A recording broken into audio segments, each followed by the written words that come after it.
원내대표 서광진입니다. 12.3 비상계엄 선포가 윤석열, 김건희 부부의 불법과 부패를 감추기 위한 것이었다는 심증이 점점 굳어지고 있습니다. 내란이 성공했다면 밝혀지지 않았을 진실과 증거들이 하루가 멀다 하고 하나씩 공개되고 있습니다. 검찰은 최근 김건희 도이치모터스 주가 조작 사건 관련 육성 녹취 파일을 확보했다고 밝혔습니다. 그러나 해당 녹음 파일은 4년 전 압수수색된 미래에셋증권 서버에 이미 존재했던 것입니다. 검찰은 당시 수사팀이 김 여사가 HTS 홈 트레이딩 시스템으로 거래했다는 이유로 확보를 포기했다고 설명합니다. 검찰의 해명을 곧이곧대로 믿는 국민은 많지 않습니다. 다분히 고의적인 증거 회피이거나 증거 조작으로 의심됩니다. 주가 조작에 대한 핵심 물증을 제시하지 못함으로써 결국 김건희 씨는 출장 조사를 거쳐 불기소 처분되었습니다. 검찰의 의도와 정권의 입맛에 맞는 완벽한 결론이었습니다. 같은 서버, 같은 계좌, 같은 인물, 바뀐 건 오직 정권과 수사 의지뿐입니다. 김건희 특검이 시작되자 검찰이 분주해진 이유가 무엇입니까? 검찰 스스로 특검이 필요한 이유를 웅변하고 있습니다.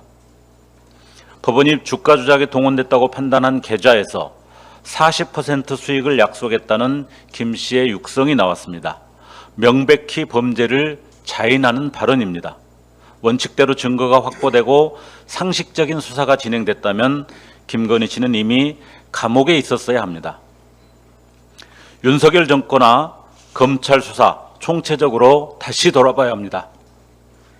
조국 혁신당이 어제 검찰 독재 정치보복 진상규명과 피해 회복을 위한 특별법 추진을 천명한 이유이기도 합니다.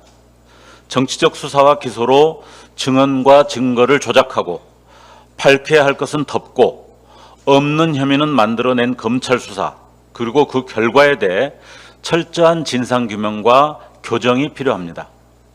김건희 주가 조작 사건에 대한 수사는 일례에 불과합니다. 디올백 불기소와 명태균 국정농단 수사에서 보여진 검찰의 김건희 덮어주기는 지극히 노골적이었습니다. 이에 반해 정적 죽이기 수사에서 보였던 검찰의 표적 수사는 폭력적이고 잔인했습니다.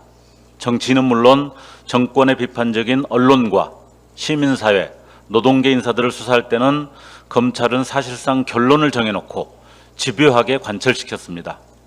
우리는 지난 정권 검찰의 모든 정치적 수사와 기소가 같은 방식으로 진행되었다고 볼 수밖에 없습니다.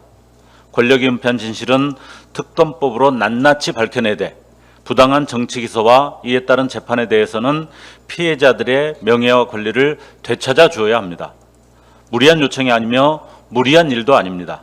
그저 비정상을 정상으로 되돌리는 일입니다.